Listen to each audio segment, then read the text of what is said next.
Sound check. Ay, sa pagpalang umaga po sa bawat isa sa atin, what a beautiful Lord's Day. Ang pinagkaloob sa atin ng Panginoon, napakaganda ng sikat ng araw, hindi masyadong malamig, hindi masyadong mainit, tamang-tama lang. Purihin ang Panginoon sa kanyang patuloy na kahabagan at biyaya. Welcome po sa Sunday morning service dito sa Jesus Christ Baptist Church. Salamat po sa bawat isang naririto at patuloy ho tayong nagpapaalala sa mga kapatiran na tayo magsumikap na dumating sa oras dito ho sa atin hong bahay-sambahan sa panahon ng ating hong mga gawain. Mabilis na paalala para lang ho ma-remind yung iba natin mga kapatiran. Today we will have a special fellowship that is a couples fellowship. Mamaya ho yung alas 3 ng hapon, 3 to 5 or 3 to 4:30 p.m. ang fellowship ho na yan. And I'm very, very excited at tingin ko ho ito'y kailangan ng atin hong mga couples dito sa church. So kung meron ho na nais mag-stay over sa church, ito mag-lunch, mag-stay, magpahinga ng kaunti, welcome na welcome po yan para ho makasama sa atin hong couples fellowship at 3 p.m. So pag-pray ho natin yan, and then also yung ating gawain ay bumalik sa dating schedule, 8:30 ngayong umaga, and then 6 p.m. mamaya hong gabi. And mamaya ho, pagkatapos ng ating worship service, ay magkakaroon tayo ng church meeting patungkol sa ilang mga bagay sa atin hong gawain sa ating iglesia. Pag-pray ho natin yan, and let us look forward to these things at sa buong Lord's Day. Nawa, ihanda tayo ng Panginoon sa mga gawain at patuloy natin magawa ang lahat para sa kapurihan ng kanyang pangalan. Simulan natin sa pag-awit, ating hininga ng ating tagapagpaawit na tayo pangunahan. I believe Books of the Bible ang ating kakantahin ngayong umaga. Tayo po magstayong lahat.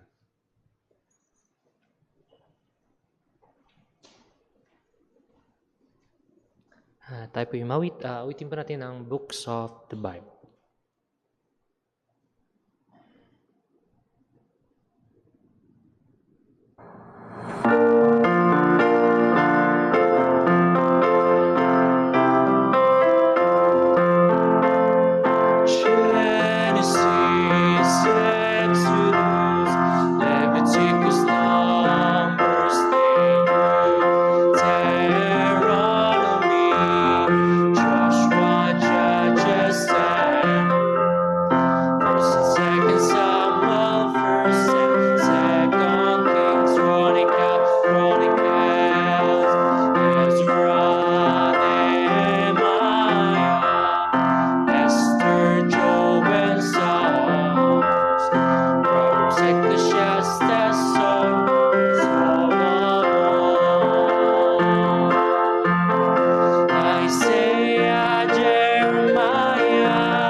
Magsiparap ang lahat.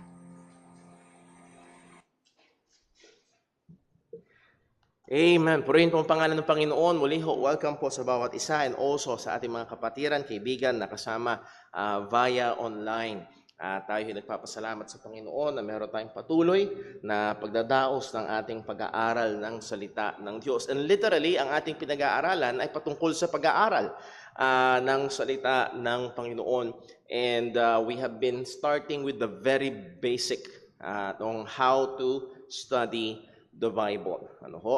At isa sa napakahalaga na practice ay na dapat nagawa natin at magawa natin ng may kahusayan at may consistency ay ang disiplina ng pagbabasa ng salita ho ng Panginoon. So before we dive right in sa ating review and lesson ngayong umaga, let us pray. Panginoong Diyos, aming Ama sa langit, Diyos na makapangyarihan, Diyos na tapat, Diyos na mahabagin, tunay kami ay nagpapasalamat sa iyo, nagpupuri sa iyo. At Lord, tama at dapat ka lamang tumanggap ng lahat ng pagdadakila at pagsamba. Dahil lahat ng meron kami ay galing sa iyo. Ultimo ang aming susunod na hininga ay mula sa iyong mabuting kamay. At gayon din lalo't higit ang kaligtasan na meron kami sa pamamagitan ng iyong pinagkaloob na tagapagligtas, ang iyong bugtong na anak, ang aming Panginoong Hesukristo. Lord, salamat po sa mga patong-patong na biyaya na ito. Anawa, ipaalala mo sa amin ito. Ipakita mo sa amin ito at ito'y magbigay ng lalong init sa aming mga puso upang sambahin ka namin ng may pagmamahal, ng may kagalakan. Dahil tunay nga, isang karumal-dumal sa iyong harapan ang pagsamba na walang kagalakan. Ama, huwag nawang mawala ng saysay ang lahat ng ito. Dahil kung walang pag-ibig, walang pakinabang. At tulungan mo kami, O Diyos, kung sa lahat ay ihanda ang aming mga puso, mula sa aming pag-aaral hanggang sa aming pagsamba at sa lahat ng aming gagawin sa buong araw na ito ay maluwalhati ka namin. Bigyan mo kami ng karunungan. Tulungan mo po ako bilang tagapagturo. Ang bawat isa na makikinig, O Diyos, ay patuloy mong gabayan upang kami ay lalong mahamon na paalalahanan sa napakahalagang disiplina ng pagbabasa ng iyong salita. Lahat ng ito ay aming hinihiling sa iyo sa ngalan ng aming Panginoong Hesukristo. Amen. And again, maaari hong sa marami ito ho ay napaka-basic, pero as we have studied, ay itong basic na bagay ho na ito ay madalas na neglect. And often ay struggle sa maraming mga Kristiyano, lalo na sa konteksto natin bilang mga Pilipino.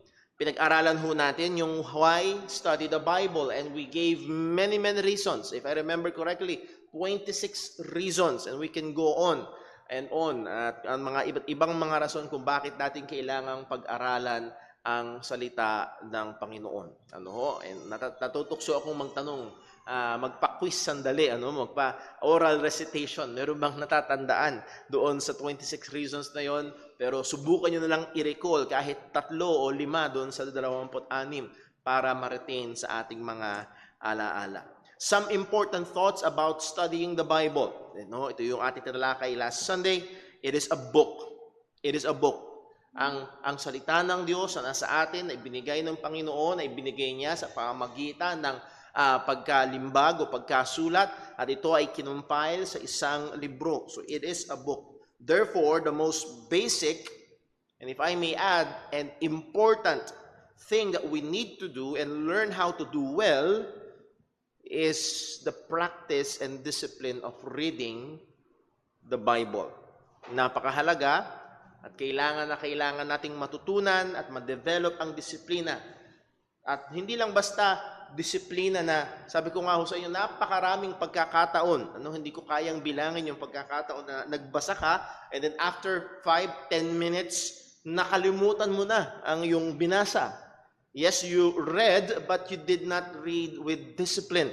At walang pakinabang sa atin yun. So, kailangan nating matutunan ang pagbabasa ng salita ng Panginoon. Walang excuse. Walang excuse. Nag-aralan natin ng ilang mga bagay at madalas na sinasabi na dahilan. Yung iba, hindi ko kayang magbasa. Maaaring sa kakulangan ng edukasyon or maaaring malabo na ang mata. Pero nakita natin na merong mga kaparaanan at pwedeng magawa upang mayroon pa rin tayong pagtanggap ng salita ho ng Panginoon. Number next, it is hard to read in English. Well, then don't read in English. Basahin mo ang Biblia sa lengguwahe o sa dialekto na pamilyar sa'yo. At napakasimple na lang. At karamihan ng tao ngayon ay mayroong smartphone, konting pindot-pindot, may makakapag-download ka na ng Biblia sa iba't ibang lengguwahe. Kahit sa ni Pongo o kaya sa Mandarin ay pwede kang mag-download o sa French. Ewan ko kung nagbabasa ka nun. Pero sa mga dialekto dito sa Pilipinas, Ilonggo, meron. Kapampangan o Cebuano, may mga pwede nang ma-download ng libre. Totoo yung sinabi ng aming tagapagturo sa dami ng mga available and often free tools. Talagang tabad na nga lang tayo. Yun yung malaking problema. Next is busy. And I believe hindi lapat ang rason na ito. Brother Paul, masyadong busy. Again, narito ang katotohanan, we find time in our busy schedule to do the things that are important and what we really want. Ako ba? Halimbawa, mahilig ka talaga sa basketball, kahit busy ka, kukuha ka ng panahon para makapag-basketball. Right? Kahit busy ka. At yung mga, sa kabisihan mo, makakapaggawa ka pa rin ng panahon para maglaba. Bakit? Dahil kailangan. Hindi lang dahil gusto, pero dahil kailangan. Pagdating sa Biblia, ito ay pareho dapat nating gusto, at I hope kumbinsido tayo na ito ay kailangan. So, hindi ho excuse ang mga bagay ho na ito. Let us see, a challenge before us, narito ang hamon, muli, hindi tayo henerasyon ng mga tagabasa, kung hindi tayo ay henerasyon ng mga mangnunood. Lalo na ngayon, ang mga bata, kulang na lang 24 oras, nood lang ng nood, nood lang ng nood, nood lang ng nood. Kaya ho, nandito yung isang hamon, we must develop the next generation. Bakit? Kung sasanayin lang natin ang mga bata na puro nood at hindi natin sila bibigyan at tataniman ng pagnanasa at disiplina ng pagbabasa, anong klaseng Kristiyano? Yes, sa biyaya ng Panginoon, kung iligtas sila ng Panginoon, purihin ang Diyos. Pero paano yung paglago nila sa pananampalataya? So, kaya ho natin sinasabi ito, dun sa may mga maliliit na anak, pwedeng simulan. Doon sa may malalaking mga anak, pwedeng tulungan. O doon sa mga wala pang anak o wala pang asawa, I hope simulan nyo na sa inyong sarili para pag kayo na ang may pamilya at may mga anak, ay pwede nyo itong isalin sa kanila. By the way, pag pinag-aralan nyo ho ang pinaka-history ng Sunday school, isa sa pinakarason, hindi ito lang, pero isa sa pinakarason ay noong industrial age, mga bata ay nagtatrabaho sa pabrika at tuwing linggo lamang ang kanilang bakante, hindi sila natututong magbasa. At isa sa mga reason noong nagsimula na mag-gather ng mga bata para turuan silang magbasa ay para mabasa din nila ang salita ng Diyos. Number next, the heart of the problem. Ano ba ang talagang nasa sentro? Hindi language barrier. Hindi dahil mahirap basahin. Hindi rin oras. Hindi dahil din kulang sa edukasyon. Kundi ang problema o ang pinakapuso ng problema ay primarily ay ang problema sa puso. Sinabi natin ito kanina, we find ways and give effort for the things that we see as important and the things that we love. Ulitin ko ho, humahanap tayo ng paraan, nag-e-exert tayo ng effort para sa mga bagay na nakikita nating mahalaga at mahal natin. Masakit pero totoo. Anong nire-reveal nito pagdating sa relasyon natin sa Biblia? Nakikita ba na ito ay mahalaga? At nare-reflect ba na ito ay gusto natin? Is it really more to be desired than gold, yea, than much fine gold? Is it sweeter also than honey and the honeycomb para sa atin? Ano ang kailangan gawin? Una, pray for it. Pray for it. Inaamin ko ho, pastor na ho ito, pero hindi ko laging gustong magbasa. No. Mas gusto kong manood. Mas masarap mag-browse sa social media. May mga pagkakataong mas masarap magtuloy-tuloy lang sa reels or sa sa YouTube Shorts. At pag hindi ka nag-ingat, uubusin ng iyong oras. Pray for it. Again, napakagandang panalangin. Psalm 119, verse 36, incline mine heart unto thy testimony. Incline my heart unto thy... Lord, ikiling mo ang puso ko sa iyong salita. It may be a very good daily prayer. Or, kapag nag-set ka ng alarm o ng reminder sa cellphone mo, everyday na i-remind ka at 6 a.m. or 12:30 p.m. or 7 p.m. na magbabasa ka ng salita ng Diyos at hindi mo feel, pray this prayer. Number next, desire it. Desire it. As newborn babes, desire. And isa sa mga pinoint out natin, this is imperative, inuutos na gustuhin.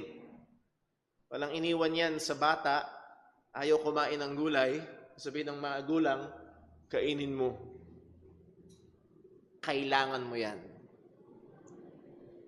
So we must develop a desire.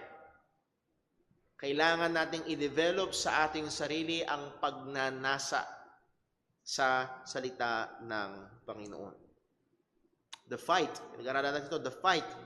Fight any lack of desire for the Word of God. Labanan ang anumang kakulangan. Alam natin na mali. Alam natin na pag hindi natin gusto ang salita ng Diyos, merong mali. Tama? Pag ang bata ayaw kumain, halimbawa, ayun, si Leah. Pag si Leah ayaw dumede, may problema, wala. Alam mo agad na may problema. Kapag ang anak ng Diyos ay tinatamad sa salita ng Diyos, may problema, wala. Meron. Alam natin agad na mayroong problema. Pero pag ang kalusugang pisikal, nakita natin may problema, we launch to action. Gumagawa tayo agad ng panahon, ng paraan. Anong problema? Saan nanggaling? Yung vitamins, papacheck up, Pero pagdating sa spiritual nating kalusugan, we are very much inactive. Number next, meditate upon the true worth of God's Word. Pagbulayan mo kung gaano kahalaga ang salita ng Diyos. Develop a discipline. Develop a habit. Develop a routine. Sabi nga natin kanina, use the technology that you have. Set a reminder. Sabihin mo lang, hey Google, set reminder. Read your Bible at 6 a.m. Daily. Ganun kasimple, mag-set. Ayun, sumagot si Google. Sumagot yung tablet ko. Pwede. Ayun, pwede. Nevertheless, hindi talaga natin ginagawa madalas. Nawa, tulungan tayo ng Panginoon na ma-develop ang habit na ito ng pagbabasa. Caution, at ito yung isa nagtagal tayo, the danger of false authenticity. Sinasabi na, Brother Paul, pag hindi ko feel, ibig sabihin, wala yung puso ko. Ayoko maging plastic kay Lord. Gusto ko pag ginawa ko, nandun yung puso ko. Well, kailan? And that very prayer sa Psalm 119, incline mine heart unto thy testimony. Hindi niya sinabing, Lord, I want to be authentic. We do not stop doing what is right. We work on having our hearts right. Yari, pag lagi, sabi ko nga, pag in-apply mo yan sa lahat ng bagay, walang darating sa church. Hindi mo laging feel na dumating sa church. Ano kailangan mong gawin? Umabsent? Or itama ang puso? Hindi mo feel mag-pray. Anong kailangan gawin? Huwag mag-pray? Mas lalo mong kailangan mag-pray. Hindi mo feel basahin ang salita ng Diyos. Sabihin mo, ay, hindi talaga ako sanay. Napakadelikado kapag naririnig ko sa nagpapakilalang Kristiyano, pagbabasa ng Bible, hindi yan para sa akin. Bakit? So muli, ay nawa tulungan tayo ng Panginoon. Nakita natin, kaya ko didiinan ito mga kapatid. Dahil in the very first step, the very basic, sa 1, 2, 3, ABC, malaki na agad ang problema natin. Paano tayo magla-launch sa mga principles and laws of Bible interpretation? Kung sa pagbabasa pa lamang ng Biblia. Kung ito pa lamang ay sa biyaya ng Diyos, dito pa lamang ang mga kapatiran ay magsimula at mag-challenge. tingin ko napalaki na magiging impact sa atin hong iglesia. Number next, room for improvement. So ayoko hong iwanan na masakit lang ang ating puso. Gusto ko i-challenge tayo. The biggest room in the world is the room for improvement. And to keep improving is to be Christ-like. Bakit? Si Jesus, naalala nyo, binasa natin sa early Gospels, ang sabi, and anong tamang salitang ginamit? Pero the point is, nag-develop si Jesus both spiritually and socially and physically. So nagde-develop, nag-i-improve. So improving is a Christ-like action. Some tips: pray for God's help. Remind yourself that it is the Word of God. Be disciplined. Set schedules. Do not set the bar too high. Huwag mo, okay, pag uwi ko mamaya, 20 chapters a day. Baka mabulunan ka naman. Huwag mo masyadong itaas. Maganda magsimula sa maliit at unti-unting madagdagan. That's good. Don't be discouraged by what you do not understand. So muli, hindi lahat agad magigets mo. Mga kapatid, ang Bible ay malayo sa atin. Ano ibig sabihin malayo? Ayan lang, oh. Ito ay more than 2,000 years ago. Ito ay may malayong lengguwahe, Greek, Hebrew, Aramaic. Ito ay may malayong lugar sa Middle East na ito ay may malayong kultura. Kaya may mga bagay talaga na nahihirapan tayong unawain. Halimbawa, nabasa mo yung lumapit kay Jesus at nagtanong sila, Panginoon, merong isang babae na pang-asawa niya yung 7 magkakapatid. Ano yun? Yung 7 magkakapatid na pang-asawa ng isang babae? At pag hindi natin alam yung mga kautusan ng Panginoon, yung mga background sa kultura, malulula tayo. So again, kailangan wag tayong ma-discourage. Hanggang ngayon, si Brother Paul, may mga bagay na, ano to? Pero, maghintay tayo na baka mamaya sa magpapatuloy ng ating pagbabasa, doon natin mas mauunawaan. Sabi ni Howard Hendricks, by the way, may magandang libro si Howard Hendricks. Nakalimutan ko yung title. Pero i-search nyo lang, si Howard Hendricks and then Studying the Bible. Merong libro na, ewan ko kung may kopya pa ako dyan, pero very basic na tulong sa pag-aaral ng salita ng Panginoon. Okay? Sabi niya, the Bible does not yield its fruit to the lazy. Ouch. Yes, pwede ka makakuha ng impormasyon, pero yung bunga na e-epekto talaga sa buhay mo na magbibigay ng gasolina para umandar ang buhay Kristiyano, it will not yield its fruit sa tamad. So, sa madaling salita, kailangan nating sipagan. Proverbs 2 verse 3, nabasa natin ito sa atin hong prayer meeting, sa mga pag-aaral natin sa ating prayer meeting. Sabi ng Proverbs 2 verse 3, Yea, thou criest after knowledge, and liftest up thy voice for understanding. Nakukuha niyo ba yung picture nito? Thou criest after knowledge. Siguro isang picture nito ay isang bata na nag-uumiyak, meron siyang gusto na hindi niya makuha. At, gusto ko nun. Walang tigil. Gusto ko nun. And lifted up thy voice for understanding. At ang pinaka-picture nito ay nananalangin ka at humiiyak ka sa Panginoon. Hindi ng 1,000,000, humihingi ka sa Panginoon ng knowledge and understanding.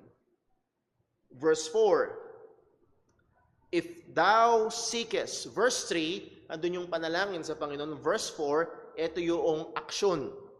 If thou, what? Seekest. Kung hinahanap mo, it speaks of effort. If thou seekest her as silver, and searchest for her as for hid treasures. Pag ba naglalakad ka, nakakatisod ka lang ba ng ginto at pilak sa tabi-tabi? Hindi. Hinuhukay yan. Minimina. Nag-e-exert ng effort. Verse 5, anong sabi? So verse 3, pray, cry, desire. Verse 4, exert effort. Verse 5, anong unang salita? Then. Ito magiging resulta. Shalt thou understand the fear of the Lord and find the knowledge of God. Doon ka magkakaroon ng pagkaunawa. Doon ka magkakasumpong ng karunungan. Particularly, it's the fear of the Lord and the knowledge of God. Godly knowledge, godly fear. And then verse 6, for the Lord giveth wisdom. Out of His mouth cometh knowledge and understanding. Mga kapatid, ito ay, hindi ko alam sa inyo, nakaka-excite. Nakaka-excite. Nang sinasabi ng Diyos, una, kung desire mo at hinihingi mo sa Panginoon at mag-exert ka ng effort, verse 6, bibigyan ka ng Diyos. Hindi magkakahiwalay ho ito. Maraming mga tao, ginagawa ang verse 3. E din lalaktawan nila ang verse 4 and verse 5, gusto nila agad ng verse 6. Lord, give me wisdom. Agad doon lang. And then naghihintay sila, nabibigyan. Teka muna, meron kang nilaktawan. So sana makita ho natin, notice the relation between hard work for praying, desiring, and working for godly wisdom and God giving wisdom. Nahandun yung relasyon. So, doon sa paghingi, between sa paghingi natin sa Diyos ng karunungan at pagbibigay ng Diyos ng karunungan, dapat tayo mag-exert ng effort para humanap, maghukay ng wisdom and knowledge from the Lord. So, I hope na-challenge tayo dito. And nahandoon yung napakagandang sinabi na verse 5, then you will understand. You will find knowledge. Why? For the Lord giveth wisdom. So again, balik tayo sa reading the Bible. Lord willing, tatapusin natin ngayong Sunday itong patungkol sa pagbabasa, and then Lord willing, next Sunday, pupunta na tayo sa mas iba pang mga prinsipyo when it comes to our interpretation ng salita o proper interpretation ng salita ng Panginoon. Read the Bible thoughtfully. Read the Bible thoughtfully. Bakit? It is possible to be reading our Bible but we're thinking of the basketball game, Facebook, or teleserye. Nasubukan niyo na yan? Nagbabasa kayo ng Bible pero nasa iba't ibang mga bagay ang isip. Focus is necessary.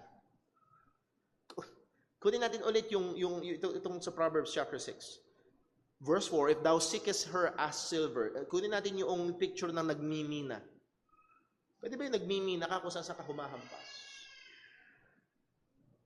Mag-focus ka dun sa isang lugar. Kailangan natin mag-focus sa salita ng Panginoon. When we read the Word of God, hingin natin ng tulong ng Panginoon para i-focus ang ating mga kaisipan dito. Napakadali. Minsan, 2-3 minuto, iba na ang iniisip mo. Nagkaroon ka ng break, at binuksan mong Bible mo, after 2, 3, 4, 5 minutes, handun na sa susunod na gagawin mo, handun na sa lulutuin mo, handun na sa labahin mo, handun na sa plantsahin mo, handun na sa susunod mong project, at wala na. Wala na sa salita ng Panginoon. Again, Howard Hendricks, sabi niya, the very truth of God is there in the Bible, in this book. The very truth of God is there, able to transform your life. But you must probe. Ibig sabihin ng probe, investigate. You must probe for it. You've got to penetrate the surface with more than just a cursory glance. In other words, you've got to think. At ito ho yung mahirap na ibabasahin mo ang Biblia at i-engage mo ang iyong kaisipan. Inuunawa. At ito minsan yung, salamat sa Diyos, maraming kumuha ng Bible reading schedule natin. Purihin ang Panginoon. And I hope sa biyaya ng Diyos, you're keeping track. Pero minsan may panganib yung Bible reading schedule. Bakit? Ang gusto mo na lang, matchikan yung box. Pero pag tinanong ka, ano yung binasa mo kahapon? Kasi, check. Nagawa ko yung schedule. Pero wala doon yung aking isip. Hindi ako nag-focus dun sa aking binabasa. Kaya hindi nagiging mabunga o hindi fruitful ang ating Bible reading. Magbibigay tayo ng ilang mga tips, very practical tips na sa akin mismo ay nagiging tulong. This is one of the wonders of the Bible. Read the Bible repeatedly. Read the Bible repeatedly. Isa ito sa mga napakagandang mga bagay patungkol sa Biblia at nagpapakita ng divine authorship. Bakit? The Bible can stand the test of repeated exposure. Siguro may paborito kang pelikula. At sa sobrang paborito mo ng pelikula na yun, napanood mo na siya ng 5-7 beses. And guess what? Pag pinanood mo siya ulit sa ika-8, ika-9, ika-10 beses, kaya mo nang ikwento ng buo. At kaya mo nang i-quote yung mga linya. Tama? At pag nagbasa ka ng mga libro, yung mga estudyante natin, binasa mo yung libro nyo, yung textbook, siguro binasa mo 1 beses. Kung masipag ka, binasa mo 2 beses. And then tapos na yon. Pagdating sa Biblia, kahit basahin mo siya, paulit-ulit, paulit-ulit, paulit-ulit, paulit-ulit. Laging merong sariwa. Hindi nasasaid, hindi nasasagad, hindi nauubos. Nasubukan niyo na magpiga. I know, nasubukan niyo. Nasubukan niyo na magpiga ng basahan. Pag unang piga, ang daming laman. Piga mo ulit, meron pa rin. Pangatlong piga, konti na lang. Pang-apat na piga, ikutin patak. Pag 5 piga, masakit na yung kamay mo. Wala na, Brother Paul. Hindi yun mangyayari sa Biblia. Unang basa, ikalawang basa, ikatlong basa, ikalimang basa, hanggang sa 1,000 basa, hindi natutuyo. Walang ibang libro na kagaya nito. Kakaiba ang salita ng Panginoon. If you try to read a book about a certain field, you read it 2 or 3 times and you get it. Tama? Kung may kahusayan ka doon sa field na yon, let's say engineering, at binasa mo yung libro 1 beses, as medyo, binalikan mo, pangalawang beses, sabi mo, okay, gets ko na. Pagdating sa Biblia, sabi nga ng isang teacher namin noon, the more you know that you do not know. Dahil habang mas nakikilala mo ang Diyos, mas nakikita mo kung gaano siya kalaki at kung gaano kakaliit. God's Word is always fresh. Pag bumibili ka ng isda sa palengke, titiklupin pa yung hasang, tutuklapin pa, kuya, fresh pa yan, hindi pa yan bilasa. Ang salita ng Diyos ay laging sariwa. Huwag ka mag-alala, hindi yan maluluma. Huwag ka matakot, pag binasa ko ng binasa, Brother Paul, baka katulad nung mga pocketbooks na luma na, hindi ko na gusto. No. Hindi yun mangyayari sa salita ng Panginoon. Try to read a book in one sitting. Let's say, sa Bible, meron 66 books. 39 sa Old Testament, 27 sa New Testament. Try to read a book in one sitting. I would suggest, simulan mo sa Bagong Tipan. One of the great benefits of reading the Bible this way is that you can be familiar with the entire book or understand the big picture of the book of the Bible. Example, Philippians. Ilang chapter ang Philippians? 4. Kung babasahin mo ang Philippians, kung medyo mabilis-bilis ka, 10 minutes, tapos. Moderate, 15 minutes. Mabagal ka, 20 minutes. Tapos mo ang buong book of Philippians. Sabihin natin talagang challenging sa'yo, 25 to 30 minutes. Tapos. Gano'ng katagal ang isang teleserye? Yung average na episode? Isang oras? Mas mahaba pa yung mga patalastas. Subukan mo maupo, isang upuan, read from chapter 1 to chapter 4. Colossians 4 chapter, Galatians 6 chapters. Pwede mo subukan. Ephesians 6 chapters. Pwede mong subukan isang upuan. At na inuunawa mo, sinusundan mo yung thought ng author. It will be best to begin with shorter books of the Bible. Again, Philippians, Colossians 4 chapters, 1 Peter 5 chapters, 2 Peter 3 chapters. Medyo mas gamay.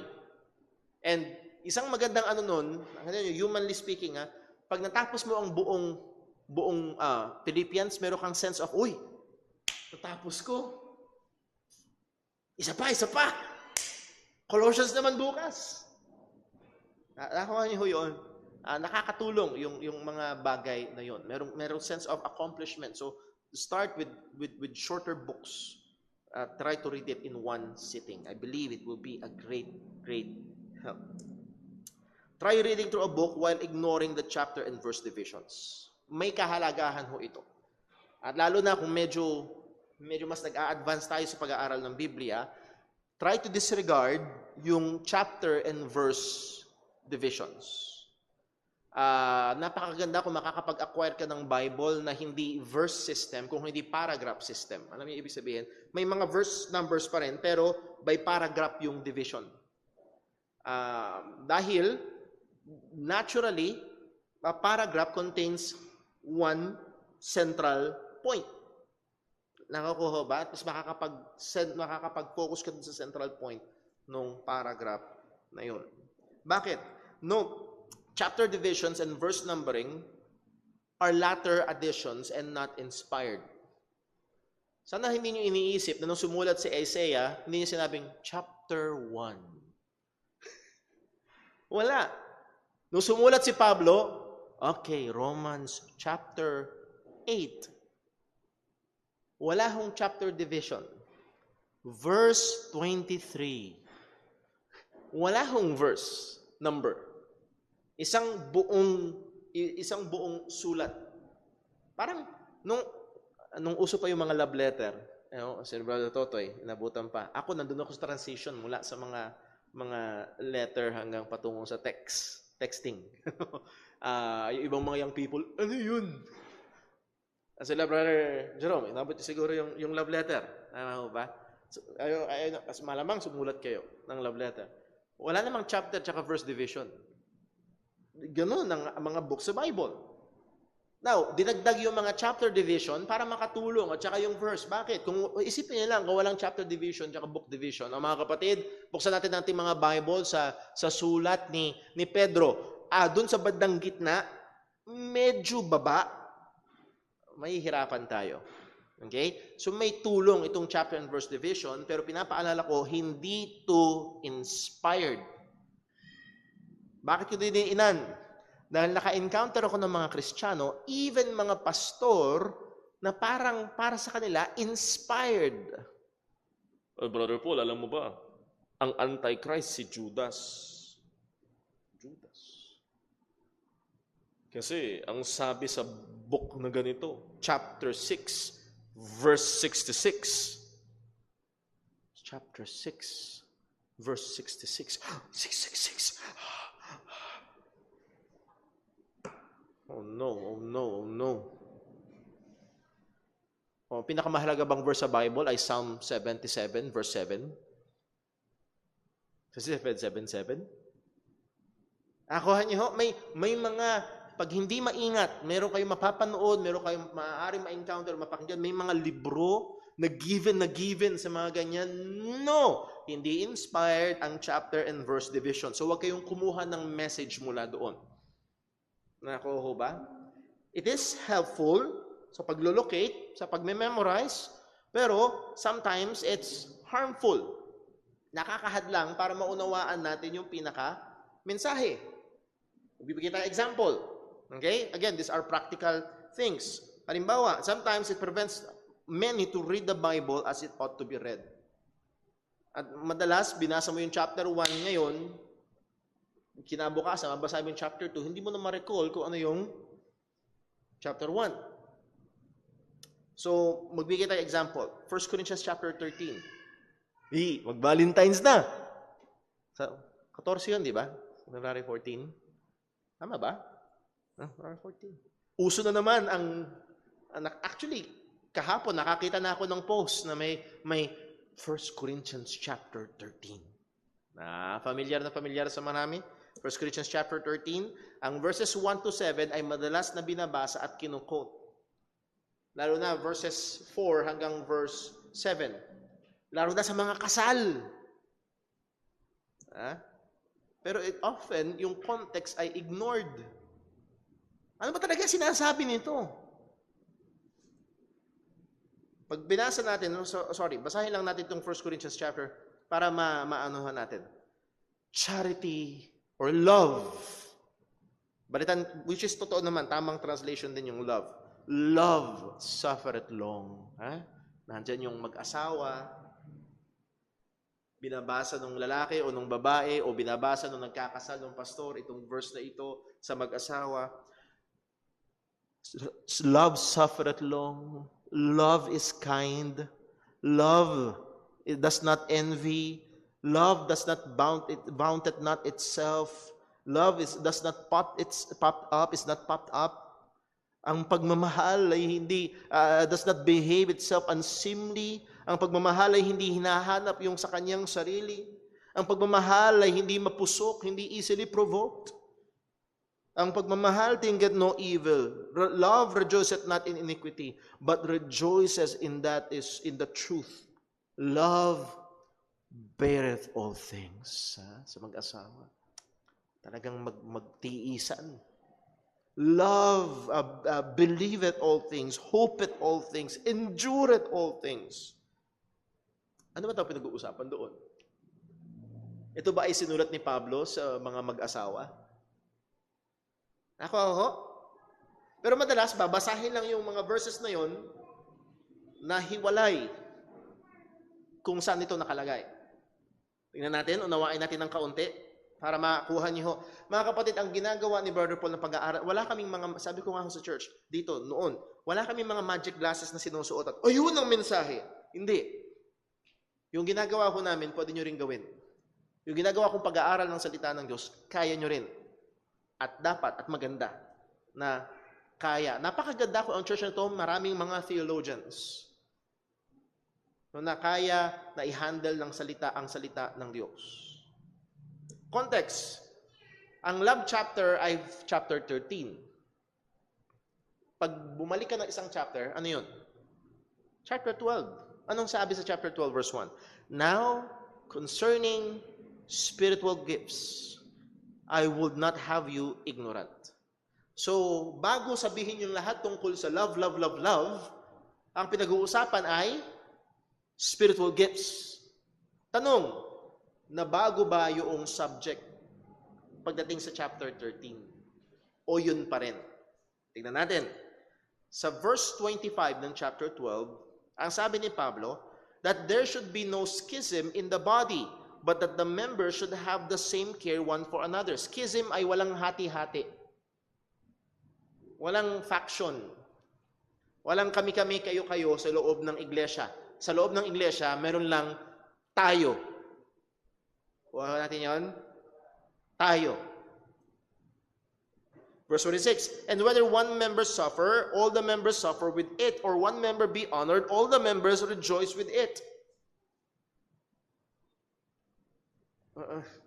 Pag Subukan mong naglalakad ka tapos nakanto yung hinli mo sa paa ng mesa. Sino nakasubok? Wala kang masisi. Si Timmy, sisisihin yung mesa. Bad yung mesa. Buong katawan apektado. Yes? Tapos, narito ang isang napakasarap, moist na moist, chocolate mousse cake. Sinubo mo.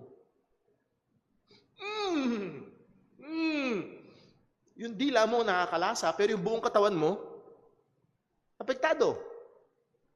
Kuha? So, yung sinasabi dito, pag may isang member na nagsasuffer, all members suffer with it. And when one member is honored, all the members rejoice with it. Konektado lahat. So, nakakuha niyo. Verse 27, now ye are the body of Christ and members in particular. Paul is talking to the whole church. Kayo lahat ay bahagi ng isang katawan. Therefore, hindi pwedeng kayo-kayo, kami-kami. Lahat tayo magkakakonekta. Yun ang sinasabi.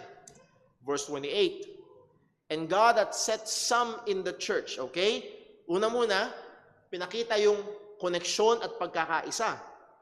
Pero doon sa koneksyon at pagkakaisa, merong mga pagkakaiba. Nakuha niyo, ha? And God had set some in the church, first apostles, secondarily prophets, thirdly teachers, after that miracles, then gifts of healing, helps, government, diversities of tongues. Are all apostles? Answer. No. Are all prophets? No. Are all teachers? No. Are all workers of miracles? No. Have all the gifts of healing? No. Do all speak with tongues? No. Do all interpret? No. Ang punto, iba-iba ng gifting. Kanya? Yun ang point sa lahat ng tanong na yan ni Pablo, magkakaiba ng gifts. Sa isang katawan, magkakaiba ng bahagi. Maaaring left hand ka o right hand ka. Maaaring left foot ka, right foot ka. Magkakaiba yan. Maaaring left eye ka, right eye ka, or maaaring balikat ka o siko. Iba't ibang parte. Maaaring sa baga, maaaring sa atay, maaaring dun ka sa iba't ibang parte. May iba't ibang gamit. Pero iisang katawan at magkaka-konekta. Ang problema kasi sa Corinth, yung spiritual gifts nila ay nagiging status. Paano ba magsalita? Yung spiritual gifts nila, sa pamamagitan ng spiritual gifts nila, nahahati ang church. Kami, may gift na ganito. Kayo wala.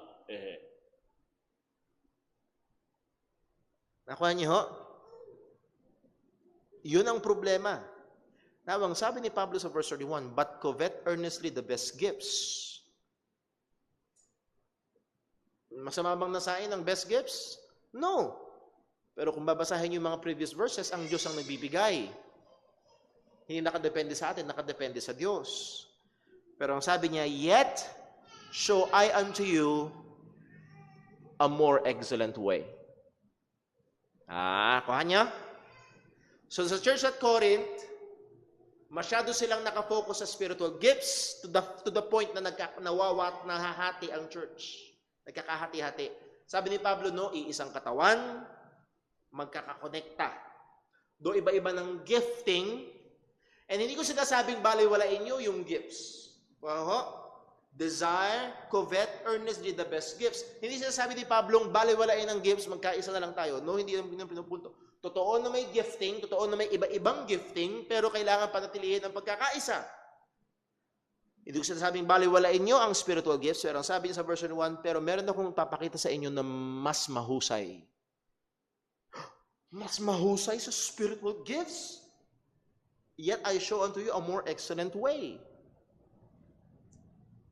Though I speak with the tongues of men and of angels and have not charity, love, I become a sounding brass or tinkling cymbal. Although I have the gift of prophecy and understand all mystery and all knowledge, and though I have all faith so that I could remove mountains, I have not charity, I am nothing. Pause muna. Sana naunawaan nyo. Chapter 12, Because of my gifts, I am something. Because of your gift, you're nothing. Yun ang nangyayari sa church at Corinth. Nakakuha niyo ho? Ang sabi ni Pablo pagdating sa chapter 13, nasa iyo man ang best gifts at nag-hyperbole pa siya. Alam mo na lahat. Wala nang secret things belong to God. Secret things belongs to you na. So verse 2, and though I have the gift of prophecy and understand all mysteries and knowledge. Medyo hyperbolic statements. And have not charity, I am nothing.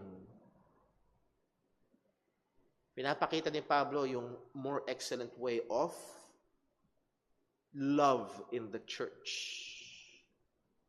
And it will promote unity in the church. Verse 3, and though I bestow all my goods to feed the poor, and though I gave my body to be burned and have not charity, it profited me nothing. Charity suffereth long and is kind. Charity envieth not. Charity vaunteth not itself. It's not puffed up, doth not behave itself unseemly, seeketh not her own, is not easily provoked, thinketh no evil, rejoiceth not in iniquity, but rejoiceth in the truth, beareth all things, believeth all things, hopeth all things, endureth all things. Charity never faileth, but whether there be prophecies, they shall fail. Whether there be tongues, they shall cease. Whether there be knowledge, it shall vanish away. Nakita niyo ho? Binasa lang natin at inunawa mula chapter 12 hanggang chapter 13. Hindi pala, ang context pala nito, hindi pala kasalan. I'm not saying na walang implikasyon sa pagmamahal sa pagitan ng mag-asawa. Nakuha niyo? But what I am saying, madalas, dahil sa chapter division, napuputol at hindi na ikukonsidera kung anong sinabi sa chapter 12 and then babasahin ng chapter 13 out of context. At hindi na-apply ng tama. Ang konteksto ng chapter 13, love chapter, is not wedding. I'm not saying na walang implikasyon sa wedding. Ang context is church. Love in the church. Love among the brethren. Yun ang context. Ano lang ginawa natin? Binasa natin at kinonsidera natin straight from chapter 12 to chapter 13. Actually, hanggang chapter 14 yung discussion ni Pablo about spiritual gifts. So, pag sinubukan mong magbasa, lalo na doon sa medyo mahaba, try to disregard.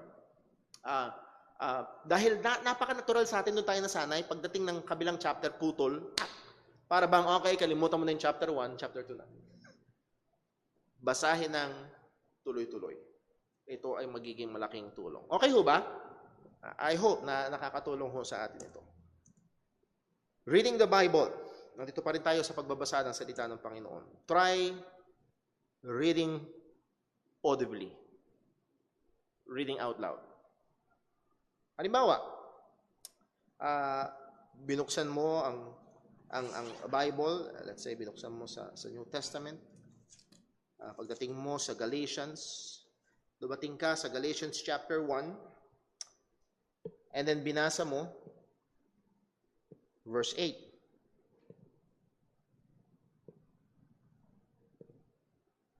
Verse 9. Verse 10. Okay, mabasa ko na. Nakakatulong yun. Pero subukan mong basahin ng malakas. And then hindi lang yun, subukan mo, bakit magandang basahin ng malakas? Ito ay magpupuwersa sa iyong magbasa ng marahan. At basahin ito ng merong mas lalong pagkaunawa. Dahil hindi mo lang basta binabasa sa mata mo kung hindi yung pronunciation ng salita at yung relasyon nito. Example, hindi lang yun, try to observe the punctuation marks. Pag may comma, pause. Pag may period, tigil. And then tuloy. And then try to read in an animated manner. Hindi yung parang nagiging cartoons ka, hindi yung ganung animation. Animated.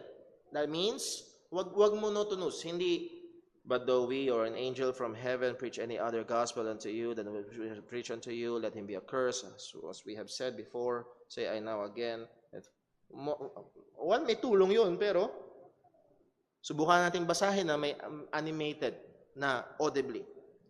But though we or an angel from heaven preach any other gospel unto you than that which we have preached unto you, let him be accursed. Sa'yo mismo may dating. Medyo mas mauunawaan mo. Basahin mo sa lengguwahe, version o dialekto na mas mauunawaan mo at magagawa. I believe magkakaroon yun ng tulong. It may help in our understanding. Sa taas. Read the Bible in different versions. At ito ay malaking kasalanan sa ibang mga Baptist. Lalo na sa mga King James onlyist. King James ka ang hawak mo, hindi mo naman maintindihan. Anong pakinabang? So, read the Bible in different... Ako, preferred ko ang King James. Dahil naniniwala ako maganda ang pagkakasalin. Yun nga lang, ang shortcoming ng King James ay lumang English na siya. Hindi siya 1611, 1730 kung yung nagkakamali. It's a 1730 English. May mga mahihirap unawain. Magbibigay tayo example. Pero pag binasa mo ang Bible sa iba't ibang versions, it will help you it will guide or help in our understanding. Familiarity may affect us negatively. Pag masyado ka ng familiar, halimbawa, King James ang binabasa mo all throughout your life, kinakabisado mo ang mga verses through the King James, for God so loved the world that He gave His only begotten Son, that whosoever believeth in Him shall not perish but have everlasting life. Pag sinubukan mong basahin sa ibang version, teka muna, medyo mas babagal ka. Kasi hindi yun yung mga nakasanayan mong salita. Medyo may pagkakaiba. And then gagana ang iyong isip para unawain kung ano yung sinasabi. Alam mo yun, sa sobrang pamilyar, minsan nagiging bingi ka. Dahil pamilyar na pamilyar, susubukan mong basahin sa ibang version. Halimbawa, binasa natin to kanina sa about love, sa King James. 1 Corinthians 13 verse 4, charity suffereth long and is kind. Charity envieth not. Charity vaunteth? Vaunteth? Ano yun? Boundeth not itself. It's not puffed up. Ano yun? Doth not behave itself unseemly. Seeketh not her own. It's not easily provoked. Thinketh no evil. Well, subukan natin sa ESV. Love is patient. Kind. Love does not envy or boast. Boast. Bounded. Boast.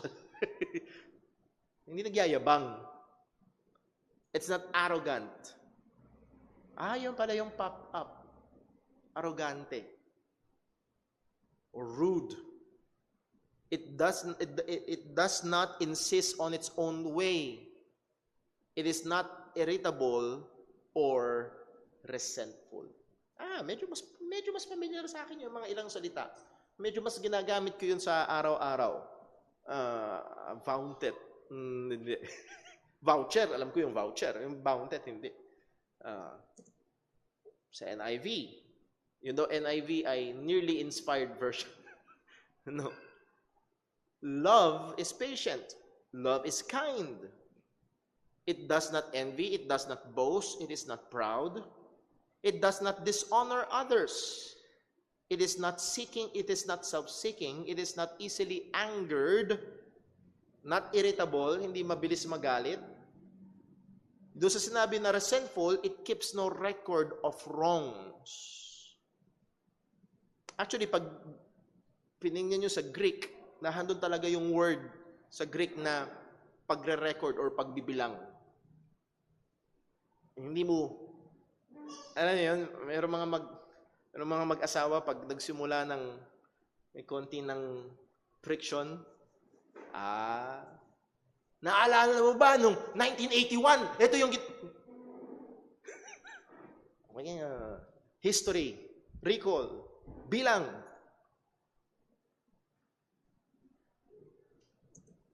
Sa FSV, ano yung FSV? Philippine Standard Version. New Testament pa lang ang meron to, hindi ko alam kung tapos na yung Old Testament yung pagsasalin nila. Ang pag-ibig ay matyaga at mabait. Hindi mapanibughuin, hindi mapagmalaki o mayabang. Hindi magaspang ang asal, hindi nag-iisip para sa sariling kapakanan, hindi mayayamutin, hindi nagbibilang ng kamalian. Medyo mas nakatulong? Lalo na sa Tagalog, talagang babagal ka magbasa. Kung hindi ka masyadong, kung sanay ka magbasa sa English, babagalan mo, uunawain. At meron mga ilang salita doon, nung binasa natin sa King James, baka, pero nung mandang dulo, medyo mas naunawaan ko na itong dalawang verses na ito ng 1 Corinthians chapter 13. So read in different versions. Read, dito tayo matatapos. Read the Bible in a repetitive method. A little bit advanced ito. Medyo advanced. Nevertheless, basic pa rin. At ito yung una kong narinig mula kay John MacArthur. Okay? Ang payo niya ito. The primary gain with this method is acquiring better familiarity with overall content of the whole book.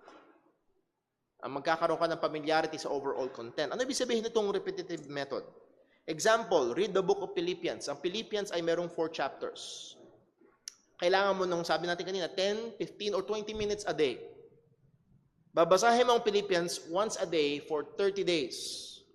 That means, 30 beses, paulit-ulit mong babasahin ang book of Philippians. Tingin mo, pagkatapos ng buwan, tingin ko mas alam mo na yung laman ng Philippians. Pag merong nag-quote, for me to live is Christ and to die, Philippians chapter 1 yun, doon yun sa, kaya mo namang sa memory ng isip mo, kaya mo nang i-locate, parang hawak mo yung mga, doon yun, sa banda rito, sa bandang kaliwa, medyo baba. Or pag narinig mo na, let this mind be in you, sa Philippians chapter 2 yun, bandang una. Or pag sinabi na, I count all things but dung, sa Philippians chapter 3 yun. Yun yung sagot ni Pablo. Or pag sinabing, be careful for nothing but in prayer and everything with thanksgiving, let your request be made. Sa Philippians chapter 4 yun. Sa bandang, pamilyar ka. Dahil binasa mo ng 30 times. Or, pwede mong subukan, 15. Baka mamaya, Brother Paul, maumay naman ako. 30 times. At least you will gain a sort of mastery over that one book. O gusto mo, baka masyado mahaba para sa'yo, gawin mo 20 days or 15 days na sa'yo. So, pwede ka mag-eksperimento. Pero ito yung ang kay John MacArthur advice niya, 30 times. Kaysa sa basa ng buo, pag naglaan ka ng isang buwan sa isang book, you will have a sort of deeper, greater mastery dun sa isang book na yun. Apply the other suggestions. Pwede mong, halimbawa, sa unang 10 beses, King James. Sa susunod na 10 beses, ESV. Sa susunod na 10 beses, Tagalog. Medyo mas maunawaan mo yung laman nung book na yun. Example, read the book of Philippians. Ito yung example natin kanina. You will have a greater grasp of the whole book and familiarity of the key passages of the book. Yung mga key passages, yung mga pamilyar, yung madalas naririnig, nagiging pamilyar sa'yo. At sabi nga ni John MacArthur, you will not be a concordance-crippled Christian. Ano yung concordance-crippled? Tuwing meron kang verse na gusto, laging, concordance, nasa na? Pero sa biyaya ng Panginoon, kaya mong medyo mas bubuksan mo sa, alaala ko, nasa Philippians chapter 4 yun eh. Ayun! So hindi ka na nakadepende sa concordance. Magkakaroon ka ng familiarity. Or magkakaroon ka ng familiarity sa context. Halimbawa, ginapply mo yun sa Corinthians, medyo mas maunawa. Hindi, ang context niyan ganito. So, yun ho ay magiging malaking tulong. Note, for longer books of the Bible, halimbawa, 1 Corinthians, merong 16 chapters. Hatiin mo sa 4. Read 1 Corinthians, buong 1 Corinthians sa loob ng 4 na buwan. Na hinati-hati mo sa 4. Or hati-hatiin mo sa 5 chapters. 5, 5, 6. For 3 months. Makukuha mo largely kung anong laman ng book of 1 Corinthians o kaya ng Romans. Nakuha ho ba? So just another, kung sa biyaya ng Panginoon sa Christian life mo, nagbabasa ka ng Bible, you want to try something new, I believe ito ay magiging helpful. Nasubukan ko na ho ito, naging malaking tulong kay Brother Paul. Though hindi ko pa ginagawa sa lahat ng book sa New Testament, pero nagiging malaking tulong. You may add 2 different books. You may do it to 2 different books. Isa sa umaga, isa sa gabi. Halimbawa, tig 15 minutes, medyo mabilis ka magbasa. 15 minutes sa umaga, Philippians. 15 minutes sa gabi, Galatians. O 20 minutes sa gabi, Galatians, 6 chapters. Dahil ginagawa mo for 30 days, 2 book yung namamaster mo for 30 days. I believe it will be a good, o nagiging familiar ka, it will be a good exercise. Read some supplemental materials for help. Dito tayo matatapos. May mga ginamit ang Diyos ng mga tao na mayroong kakaibang mga taglay na talino upang magsulat ng mga libro na magiging malaking tulong sa atin sa pagbabasa ng salita ng Diyos. Halimbawa, study Bibles o kaya Bible handbook. A little bit more advanced, Bible introductions, Old Testament and New Testament. Study Bibles, I would suggest 3, hindi limitado dito, pero ito ay maganda. Una, ESV Study Bible. Meron ho ako dyan. Ginagamit ko ho ito. Madalang ang mga preaching ni Brother Paul na hindi ko man lang tinitignan ang ESV Study Bible. Pag tumingin kayo sa online, nasa 2,150 hanggang 2,500. MacArthur Study Bible. Marami ng versions yan, pero maganda. Halimbawa, ESV din, NASB.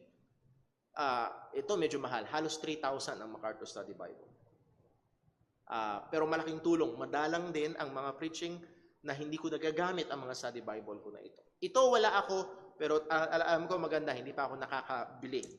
King James Study Bible. Kung ikaw ay talagang mahal mo at pamilyar ka at lumaki ka sa King James, pwede mong, pareho sila halos ng presyo ng ESV Study Bible. Pangalan nito, nasa 2.3 pesos. Paul, medyo mahal. It's an investment. It's an investment. Yung mga study Bible ko, may 5 or up to 10 years ko nang ginagamit. At nakakatulong pa rin sa akin hanggang ngayon. Ano ang ganda sa mga study Bibles? Dapat pala dinala ko dito. Sa study Bible, halimbawa, binuksan mo ang Book of Romans, chapter 1. Bago ka pumunta sa Romans chapter 1, meron mo ng introduction. Sasabihin sa'yo kung sinong sumulat, kailan sinulat, bakit sinulat, ano yung setting, bibigyan ka ng outline, yung mga challenges sa libro, ang punto, magkakaroon ka ng medyo informed na overview. Na pag nagbabasa ka, hindi ka masyadong naliligaw. Meron kang kahit pa paano sinusundan na trail at mas nagiging beneficial yung pagbabasa. So, I believe it will be a great help. Study Bibles, kung ikaw ay gusto maging seryoso sa pag-aaral ng Biblia, isang magandang investment ang mga study Bibles. Isa pa, Bible handbooks. Bible handbooks. Meron ako nito, ginagamit ko ito, ang Riken Bible handbook. Halos pareho ito ng mga study Bible about mga book introduction. O kaya, the MacArthur Bible handbook. Itong dalawang to meron ako. Nagagamit. Naalala nyo, pag magsisimula tayo ng pag-aaral ng Book of Romans, o magsisimula tayo ng pag-aaral ng Book of 1 Timothy, yung mga introductory informations. Then, makakatulong sa pagkakaroon ng overview sa buong book. Haley's Bible Handbook, sikat din ho yan. Or, ito medyo malaki at medyo mahal. Baker's Illustrated Handbook. Nasa 2.5 yata, kung na nagkakamali.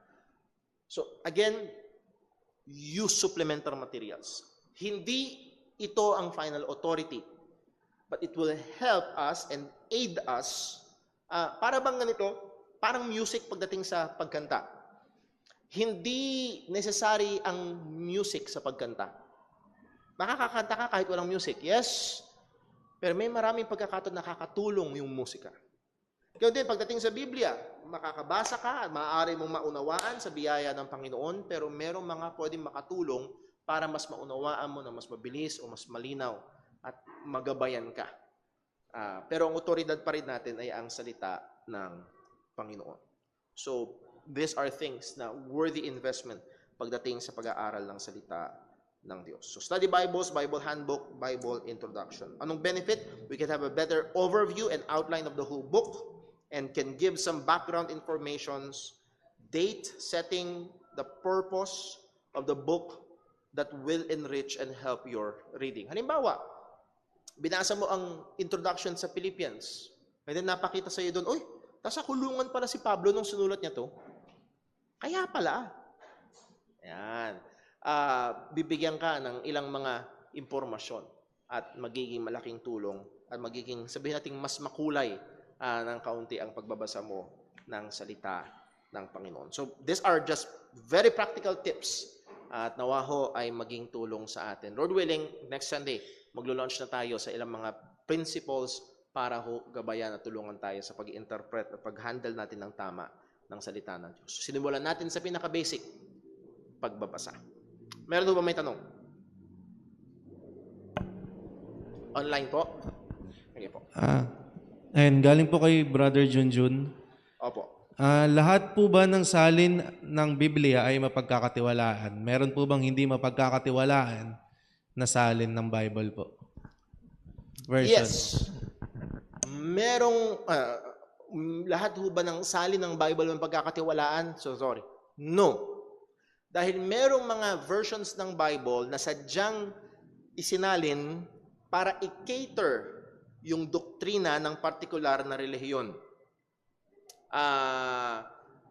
Kung di nagkakamali, kung hindi saksi ni Jehovah, ang Mormons ay merong New World Translation. Dahil ito ay naka-cater, naka-disenyo para sa doktrina nila. So, ang goal nila ay ipilit yung doktrina nila, hindi nila goal yung maging faithful doon sa salin ng salita ho ng Panginoon.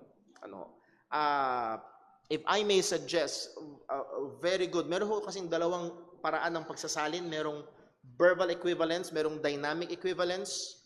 Ang verbal equivalence, sinusubukan nito hangga't maaari, word for word translation. Ang dynamic equivalence, it's more on meaning. Ano yung meaning nito? So, almost interpretation approach. Kung ikaw ay seryoso mag-aaral ng Biblia, maganda na mag-concentrate sa verbal equivalence. That is word for word translation. Para nakukuha mo kung ano talaga yung sinabi. At merong ilang magagandang version. Ito din sinabi ko kanina, ESV, very good. NASV, very good. May bagong labas na Legacy Standard Bible na updated na NASB. Very good also. King James, New King James, ito yung mga klase ng Bible na verbal equivalence. Meron naman ng mga dynamic equivalence, meron ng, hindi ko naalala ko anong tawag, pero merong feminist Bible na lahat ng he patungkol sa Diyos ay ginagawang she. So makikita natin na meron silang sinful agenda, hidden agenda para doon. So hindi lahat. Ano yung tawag doon? Yung merong masyadong garapal na yung lengguwahe. At tumambay sila Pablo sa tumambay? Para bang salitang kanto? No. Merong malalim at merong maganda at partikular na mga ginamit na lengguwahe ang Panginoon. At yun yung sinusubukang ipreserba ng mga verbal equivalence translation. That's why it is highly suggested na doon yung mga kategorya na yun ng Bible ang atin hong bigyan ng panahon sa ating mga pagbabasa at pag-aaral. Meron pa ho ba? Wala na? Mag-message na po si Brother Boy. In reading the Bible, dapat my heart's desire for God's perfect truth. Ganun ang true believers. Kaya may Holy Spirit na mo tumutulong at nagtuturo sa tao para ingatan laban sa spirit of error. Yes, and that's why yun yung ating ini-encourage. Kaya nga tayo nagbabasa, not merely just to check the box for reading, but to know God, to know His truth. As we have studied yung why study the Bible.